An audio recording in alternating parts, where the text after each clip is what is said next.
Hello, everybody, and welcome back to Cubism. I'm Aaron. I'm Drew. And this week we're recapping what was a less exciting than we wanted to be follow-up to the Ixalan set, Rivals of Ixalan. Does that make sense? A couple cards to talk about. Just a couple. Only a couple. So Rivals of Ixalan, I guess now the Dominaria is out, we've had at least 3 months to digest. Digest is what I'm looking for here. Rivals of Ixalan and how it's been performing.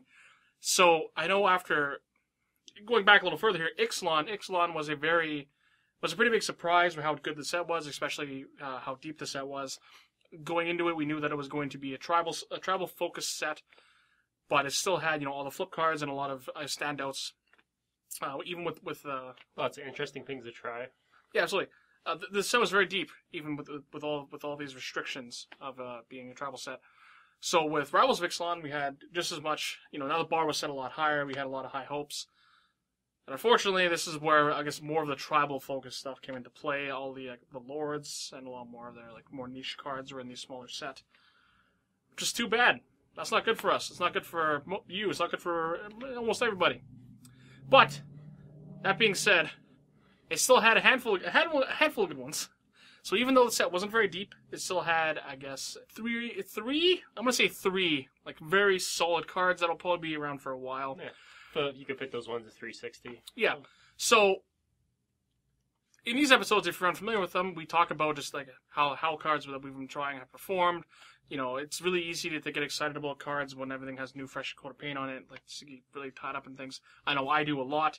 Drew, not so much. He's a curmudgeon or whatever the word people call them. But I guess the easy cards out of the way. Sky March or Aspirant. Cards of Lines has another line of text. It might fly sometimes. That card's fine. It's good. The highly anticipated Ravenous Chupacabra. Deadliest creature on the plane. Deadliest creature on all of Ixalan.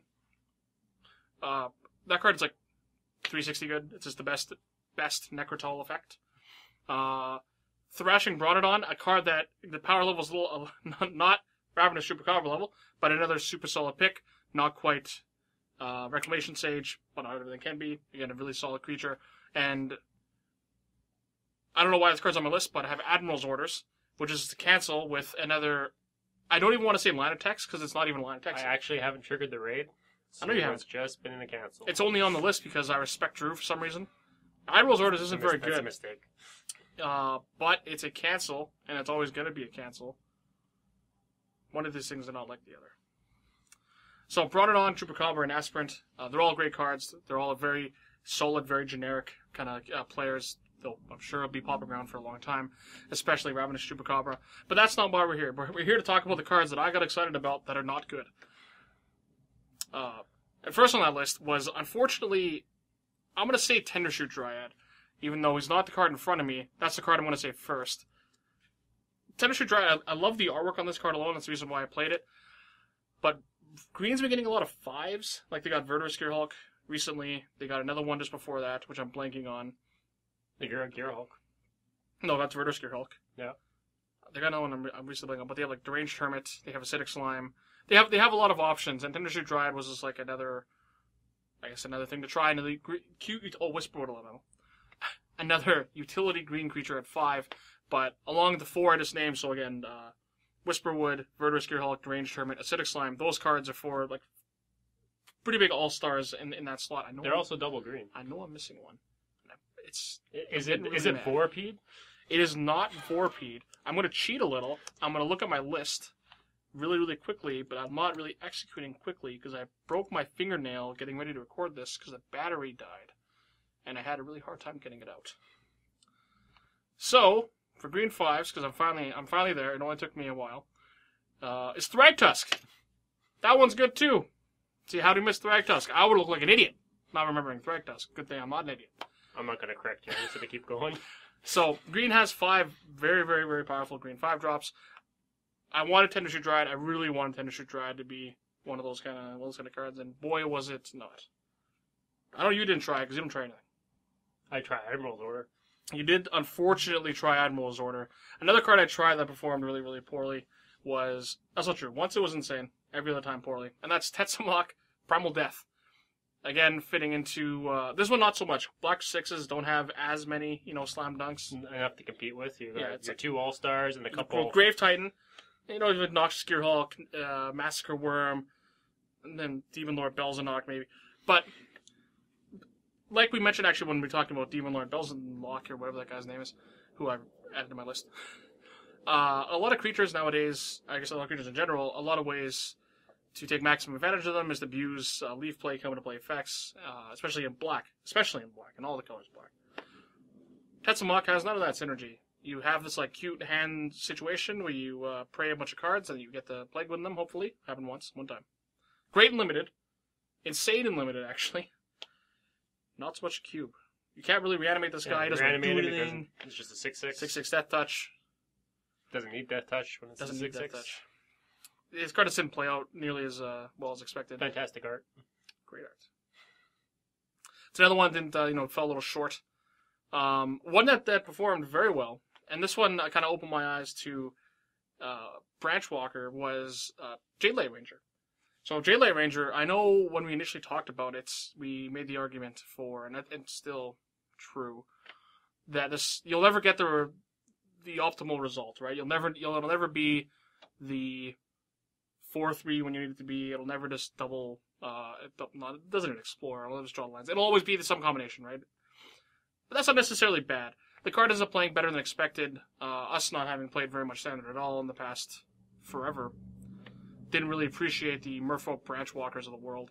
And Jade Light Ranger, alongside Merfolk Branchwalker, fit into a green shell pretty well. They're kind of like these wiener idiots that fill the board, draw you some amount of cards, which helps you, or fix some amount of draws. That helps you kind of get to the mid game, which is where green wants to be. You're never ever sad to draw them, play them, anything about them. The great in Birthing Pod decks. Drew doesn't play it because Drew's a curmudgeon. I play a good Birthing Pod though. Well, you at least Drew has some fun in his life. I'm eventually going to sell Drew on Jade Light Ranger. I don't know why he hasn't been sold yet. He plays Admiral Orders. I'm like, there's not really much to reason with. It's like the same casting cost, just blue and green. If I could cast Jade Light Ranger with 1 green off of Raid, it might be better. I'm in. And that brings us to, I guess, Direfleet Daredevil. Well, I guess was the card with a lot of these red creatures. Is this super the high one ceiling. you said was the best card in the set because you didn't want to underrate red cards? Yeah. Okay. Yeah, we spent 2017 underrating red creatures all year. Literally all year. So all of 2018, every red card that we talk about is the best card in the set. Just assume that from now on. Direfleet Daredevil is kind of like a newish Abbot of Carol Keep. It's good on 2, it's good on 10. You get to play a 2-mana 2/1 first strike, which is fine, or later in the game you get a 2-mana 2/1 choice of whatever's in the graveyard. This card's performed very well. It's obviously performed very well in stuff like Modern or other formats where the choices, like in Cube, isn't so random as much as it's kind of guaranteed. When the meta is X, I can always guarantee to get Y, Yeah. So Direfleet Daredevil doesn't perform nearly as well in Cube as it does in Modern, but it still has a pretty good showing. I've had it since the set came out, and I don't remember it being outstanding, but I also don't remember it being terrible. No, every now and then it buys you an extra burn spell. Every now and then it threatens a counter spell, which is kind of weird. Or every now and then it gets a Path Exile. So the result's kind of a mixed bag, but the card performs very solid. It's a great utility red 2-drop. And again, Abbot of Carol Keep, which was a fan favorite of ours for a while. I think this card is just an upgraded version of that card. So, very happy with Direfleet Daredevil. If you haven't tried it, I recommend it. Now, unfortunately, Rivals isn't that much deeper than these. So we talked about these 4, and then the first 4, minus Admiral's Orders, so 7. The set was very, very shallow. We only talked about, outside of these cards, Vona's Hunger, and another card I'm forgetting. We talked about 12, so I'm actually forgetting a couple. So there wasn't a lot to talk about in the initial set review. We talked about a dozen cards in total, I think. So these 8 plus Planeswalkers, Engrath, Huatley, Vona's Hunger, and the 12th card I'm completely blanking on. But yeah, there wasn't that much. Both Planeswalkers, neither of us tried. I know I was super excited about Engrath. It was on the list of cards that I didn't end up trying, but I still wish I had. the card, again, I like a lot about it, but you can just kind of get those effects in like Obnixilis Reignited or There's lots of mid-range Liliana's type 5 planeswalkers. mana. What's his name? Death Majesty. Yeah, Yep. the 5 mana black planeswalkers that now black is kind of starting to get more and more of that you can just play instead of having to waste a slot on Angrath. Huatli, unfortunately, again, neither of us tried it, but it's trying to break into one of the toughest color combinations, I think, in Cube, and does a kind of a medium job at it. But there are a couple other cards that we didn't actually try that we might still, or, at least I've looked at a glance, I'm like, yeah, maybe pretty close. And the first one that I think was actually on our initial list, but we probably chopped it last second. I think so, yeah. Probably to keep actually at 12 cards, and that was Twilight Prophet. So Still might try it. the body is 2/2 black for a 2/4 flying. If it was a 3/4, probably wouldn't second guess this card, right? Like 4 mana 3/4 flying black with a positive ability, pretty in. So I guess if you're unfamiliar, if you have the City's Blessing being your upkeep, if you have the City's Blessing, reveal top card of your library and put that card in your hand. Each opponent loses X life, and you gain X life for that, where X is that card's converted mana cost. So our Dark Confidence, kind of. The 2/4 body leaves a lot. It's like you're not super It's excited defensive. about it. It is defensive. It is a control-ish card. Okay, so like, what about a world where you could just play, what's her name, Graveborn Muse? Remember when people played Graveborn Muse? I did for a bit. I wasn't happy about it. Black creatures were not very good. They're still they're getting better. You'll come more Cletuses, and we'll be fine. But Twilight Prophet, I think it's close. It's probably, especially in a world where, now that people, after Ravenous Chupacabra came out, like, well, how many of these effects should I actually be playing? Twilight Prophet's a different alternative to one of the Necrotal effects. It's a weird creature in a weird creature color. I know we talked about blue, I think, last week with all these pirates being around. Like, so let's say you have a blank slate on a blue creatures, what do you want it to do, right? You want it to probably bounce something, draw a card, do some sort of blue nonsense. High power, evasive. But we're Hopefully flash. getting these, I guess in this set we have Warcry Marauder, actually, as an example. It's a card we didn't talk about at all. But it's a 2-mana, 1 in a blue, 2/1 flyer. When it attacks, it makes something a 0/1 and no abilities in turn. Again, that card, people seem to talk really high about it. People seem to be really positive about it. We didn't really talk about it, unfortunately, because neither of us tried it. But at first glance, like, what do I put that card into in my cube? Like, what deck does it fit into? And unfortunately, like, blue just gets that a lot. So you're just you kind of just are standoffish. Blue hasn't had that many creatures. And I guess on the other side of that, black kind of has these weird graveyardy or like big demon-y effects, and Twilight Prophet's kind of the middle ground of like smallish body. It kind of does. It's a kind of a weird effect. Well, the 2/4 plays into the City's Blessing. It does a very Ascend well. type thing. So that alone makes me think it has a goal, and if you achieve it, The see how payoff's it good. goes. Yeah. Payoff's great. You can play this black white tokens deck. There's a world where I can see this card being very, very powerful. I know I played with it on Arena. It was great on Arena. But yeah, Twilight Prophet is a card that we might actually still try. I know your cube is a little bigger than mine, a little more wiggle room, but it's even a card I've considered a couple times. And another card on top of this is Rekindling Phoenix. Obviously, it's on the back of its standard performance. It's been a standard powerhouse up until recently, I guess, up until rotation. But I'm sure it'll still find a home. This card is a very resilient creature out of red, right? It's 4 mana, 4/3 flying, fine stats, has the Phoenix gimmick. It's not bad. It is weak to graveyard hates, but can't ask for everything. This card's fine. That's another good, solid mid-range red creature. But we're slowly getting more and more of even along the lines of we just got Varrox Bladewing.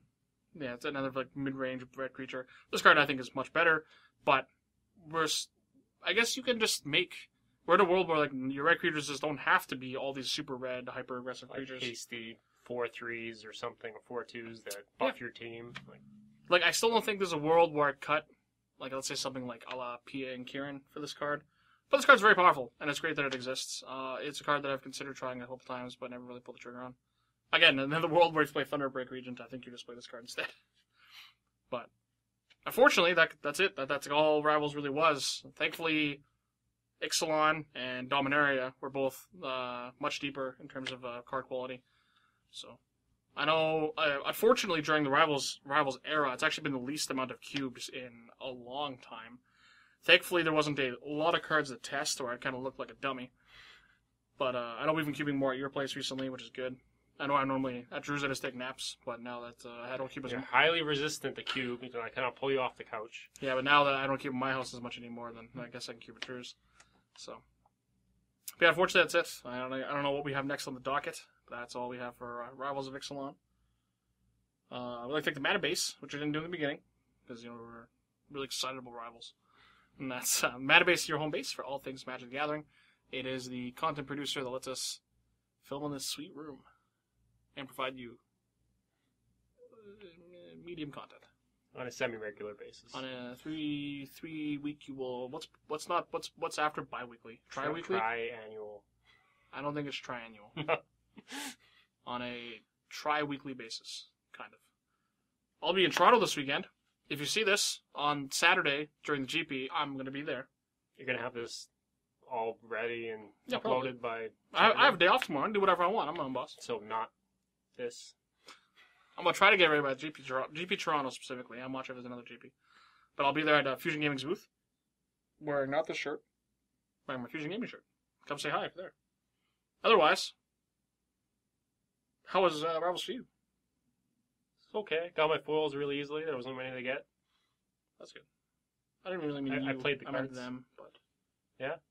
it's cool. You kind of looked at me when you said that. I did. I was. You're throwing, like, shade. But